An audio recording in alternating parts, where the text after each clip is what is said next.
JUT यानी कि Jharkhand technical university, जहाँ से बहुत सारी अनियमितताओं की जानकारी हमें मिल रही है।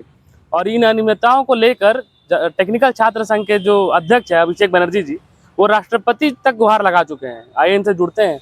क्या ऐसी घटना घटी कि राष्ट्रपति तक आप गुहार लगाए हैं? पहले आपके रियल खबर को जोहार। टेक्निकल यूनिवर्सिटी जो है वहाँ पे व्यापक रूप से नियम की अनदेखी हो रही है। जब से कुलपति आए हैं उसके बाद से वहाँ पे तो नियुक्ति कोई अधिकारी का होता ही नहीं है। आप कभी भी देखिएगा कि जो भी अधिकारी हैं सारे वहाँ पे टर्म्स एंड बेस पे हैं। और कंट्रोलर भी जो हैं, पिछले जो कंट्रोलर थे वो 3 साल पर अपना कार्यकाल किए बिना नियुक्ति हुए, प्रभार पे ही रह कि उनको हर बार एक्सटेंशन मिलता रहा।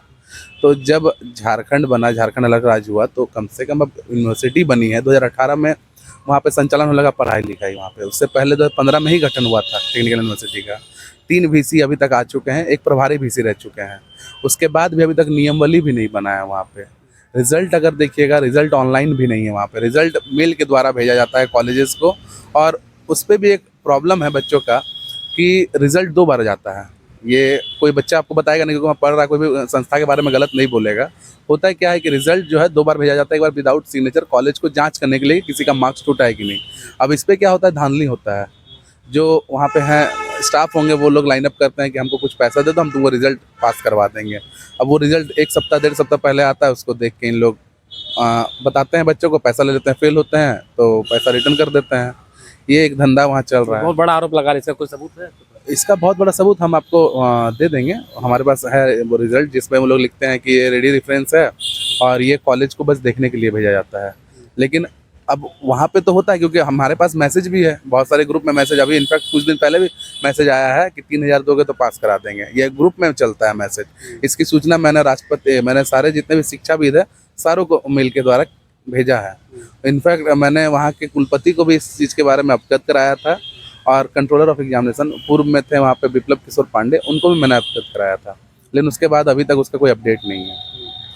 अभी फ़िलहाल मैंने जितने भी अनियमितता थी सारे चीज़ को मेल के द्वारा जितने भी शिक्षाविद है झारखंड से लेकर राष्ट्रपति और गवर्नर हाउस सारा जगह मेल किया है। उसमें राष्ट्रपति भवन से मेरे को मेल के द्वारा बोला भी गया है। और हमारे जो झारखंड की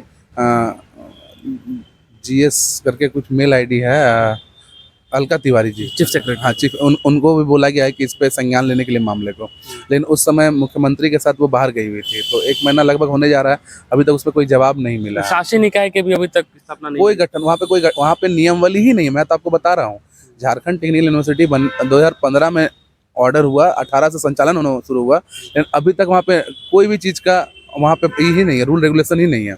इनफैक्ट UGC की भी नियम की अनदेखी हुई है। मैंने इसके ऊपर भी मेल किया था। जितने भी गाइड बनाए गए थे सारे गाइड आपके डिप्लोमा कॉलेज से उठा के बना दिए गए हैं। आप एक चीज़ और देखिएगा, वहाँ पे पता कीजिएगा, जितने भी अधिकारी नियुक्त होते हैं वो अधिकारी BIT सिंदरी से ही आते हैं या VC के जो भी खास होंगे वाइस चांसलर के, वही वहाँ नियुक्त होंगे। वहाँ की स्थिति ऐसी है कि एग्ज़ाम मेन वहाँ बनाया गया था एग्ज़ाम को लेने के लिए। कम से कम 17 BTech कॉलेजेस है और 48 या 49 डिप्लोमा कॉलेजेस है। MTech PhD और MBA ये सब छोड़ दीजिए, वो तो बात की बात है। लेकिन उनका भी सेमेस्टर डिले पे डिले है। बच्चे रोज़ मैसेज कर रहे हैं, 2-3 बार बच्चे मिल भी चुके हैं, अभी तक सेमेस्टर डिले के ऊपर कोई बात नहीं होती है। वहाँ VC बस MOU पे लगे हुए हैं। तो आगे क्या कुछ आपको लगता है, उम्मीद है कि इसका? राष्ट्रपति भवन में संज्ञान लिया गया, 1 महीना होने जा रहा है। बहुत जल्दी मैं अपने टीम के साथ एक बार चीफ सेक्रेटरी से भी मिलूंगा और एक बार सोच रहा हूँ सुदीप सोनू सर से भी मैं मिल लूँ, क्योंकि उच्च तकनीकी शिक्षा उन्हीं के विभाग है। उनसे मैं एक बार जानना चाहूँगा या उनके संज्ञान में मामले को देना चाहूँगा, क्योंकि सारे बच्चों का भविष्य अंधकार में होते जा रहा है इस चीज़ के लिए। किसे जिम्मेवार समझ रहे हैं आप इसमें? मैं तो कुलपति को ही बोलूँगा कि मान लीजिए वहाँ पे अगर अधिकारी मेन है तो कुलपति ही हैं। और कुलपति मतलब उनके संज्ञान में सारे मामले हैं, उसके बाद भी कुछ वो देख नहीं रहे हैं। कम से कम कुछ हो ना हो, सेमेस्टर तो डिले नहीं होना चाहिए ना। मेन विश्वविद्यालय बना क्यों, एग्ज़ाम लेने के लिए। वहाँ संचालन बस आपका होता है MTech होता है, उसमें भी 20 या 40 बच्चे होंगे। वहाँ पे एक लड़की का भी मैटर आया था जिसमें ड्यूअल डिग्री का, कि वो जॉब करते हुए डिग्री ले ली, उसका भी अभी तक कोई लोग अपडेट नहीं दिया कि उसका डिग्री खारिज किया गया कि नहीं, क्योंकि उस पर कंप्लेन गया था आपका राष्ट्रपति भवन से लेकर AICTE UGC सारे तरफ जा चुके हैं उसका मामला। बहुत सारे समाचार पत्रों में भी उसके ऊपर लिया गया, लेकिन उसमें कोई मामला को संज्ञान में नहीं लिया गया। इन लोग उसको मजाक बना कर रखे हुए हैं।